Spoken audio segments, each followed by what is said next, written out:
मित्रों, जैसा कि हम सभी इस बात को जानते हैं कि जो समय अथवा काल है वो हर प्राणी के लिए हमेशा एक सा नहीं रहता है। समय के अपने दो रूप होते हैं जो परिस्थिति के अनुसार अच्छे और बुरे वक्त में बदलते रहते हैं। जैसे कि अक्सर हम इस बात को रोजमर्रा के जीवन में अनुभव भी करते हैं कि कभी इस इंसान का वक्त अच्छा चल रहा था, लेकिन आज वही इंसान अपने सबसे बुरे वक्त से गुजर रहा है। और बीते दिनों में कुछ ऐसा ही हुआ श्रीलंका वालों के साथ। कुछ समय पहले सुर्खियों में ये खबरें बनी हुई थी कि लंका देश वाले बहुत ही दुख और पीड़ा से गुजर रहे हैं, क्योंकि वहां पर भुखमरी और गरीबी ने अपना पैर पसार लिया है। दैनिक आवश्यकताओं की वस्तुओं का दाम आसमान छूने लगा है और बहुत ही विकट आर्थिक स्थिति वहां की बन चुकी है। विशेषज्ञों के मुताबिक पिछले एक दशक के दौरान श्रीलंकाई सरकार ने सार्वजनिक सेवाओं के लिए विदेशों से बड़ी रकम कर्ज के रूप में ली थी। बढ़ते कर्ज के अलावा कई दूसरी चीजों ने भी देश की अर्थव्यवस्था पर चोट की, जिसमें भारी बारिश जैसी प्राकृतिक आपदाओं से लेकर मानव निर्मित तबाही तक शामिल है। इसमें रासायनिक उर्वरकों पर सरकार का प्रतिबंध शामिल है, जिसने किसानों की फसल को बर्बाद कर दिया। श्रीलंका देश के नागरिकों में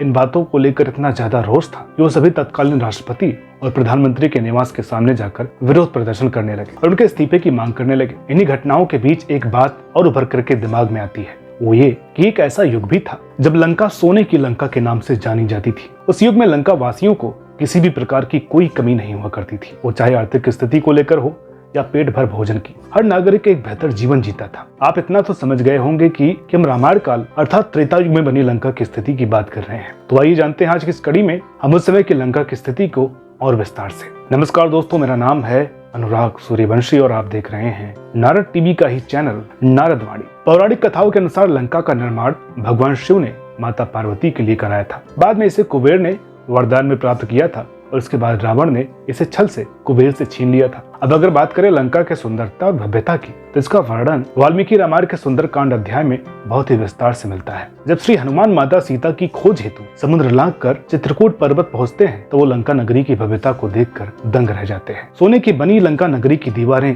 पर्वत के जैसे बहुत ऊंची थी। उसके बाहरी फाटक भी पूरी तरह से सोने के बने हुए थे और बाहरी दीवारों पर लता और बेलों के चित्र बने हुए थे। विश्वकर्मा द्वारा बनाई गई वो लंका दूर से देखने में आकाश में तैरती दिखाई पड़ती थी। लंका की रक्षा भयानक राक्षसों के द्वारा की जाती थी। वो राक्षस अपने हाथों में भयंकर अस्त्र शस्त्र लिए उस लंका के चारों ओर पहरा देते रहते थे। हनुमान जी लंका में प्रवेश करके माता सीता की खोज करना चाहते थे और इसलिए उन्होंने मौका देखकर अपने रूप को एक बिल्ली के बराबर छोटा सा कर लिया और लंका नगरी में घुस गए। लंका में प्रवेश करते ही उसके अंदर की सुंदरता का वर्णन कुछ इस तरह से है कि लंका के अंदर बने खंभे और खिड़कियों की जालियां सभी मोटे परत के सोने से बनी थी। नगरी में लगभग 8 से 10 महल थे, जिनकी फर्श बहुमूल्य रत्नों से बनी हुई थी, जिनमें नीलम जैसे रत्न भी शामिल थे। उनमें रहने वाले राक्षसों के भवन की जालियां मोतियों से बनी हुई थी, जिसकी जगमगाहट दूर से देखने में सितारों जैसी लगती थी और उन सभी के घर के केवाड़ सोने से जड़े हुए थे। वहाँ कुछ महल ऐसे भी थे जिनकी इमारत 7 मंजिलों की थी, जिनमें जम्बूदन नाम की बहुमूल्य रत्नों से जड़ी जालियां लगी थी, जिसकी रक्षा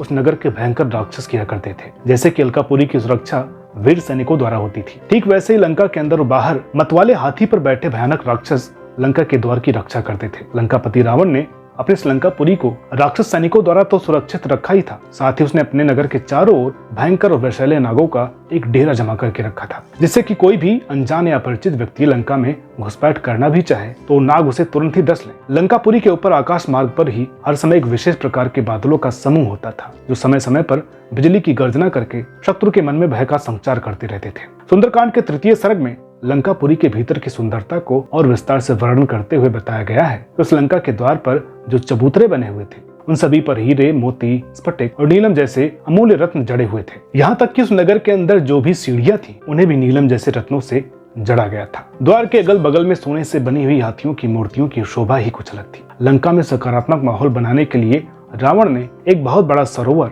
और उपवन बना करके रखा था, जिसमें क्रौंच और मयूर जैसे पक्षियों की आवाज गूंजती रहती थी। साथ ही लंका में ऐसे ऐसे कुशल संगीतज्ञ थे जो सुबह होते ही अपने विशेष वाद्य यंत्रों और अपने मीठे स्वर से रावण के महल को दिव्य ऊर्जा से भर दिया करते थे। खास तौर से राक्षस सैनिकों के लिए जो विशाल भवन बना हुआ था, उसके भी परकोटे बहुमूल्य सोने से जड़े हुए थे। साथ ही वो चारों ओर से गहरी खाइयों से घिरा हुआ था, ताकि कोई भी शत्रु किसी भी स्थिति में उस भवन में प्रवेश न कर सके। अंत में लंका के अंदर विशेष प्रकार के पशुओं का जिक्र जो कि सुंदरकांड के इस सर्ग में बताया गया है कि अनेक प्रकार के रथ, पालकी, सवारी, विमान, सफेद घोड़े और 4 दांतों वाले मतवाले हाथी और अन्य पक्षियों का समूह उस नगर के अंदर हमेशा ही चलते फिरते दिखते हैं, जिससे लंका की सुंदरता और भी बढ़ जाती है। इस प्रकार श्री हनुमान लंका की सुंदरता देखते हुए माँ सीता की खोज में आगे बढ़ते रहते हैं। और अंत में क्या होता है ये तो आप सभी जानते ही हैं। उस सोने से बनी दिव्य लंका को हनुमान जी अपनी जलती पूछ द्वारा जला करके तहस नहस कर डालते हैं। तो दर्शकों, उम्मीद करते हैं कि आज की ये जानकारी आपको पसंद आई होगी। वीडियो अच्छी लगी हो तो प्लीज इसे लाइक करें, शेयर करें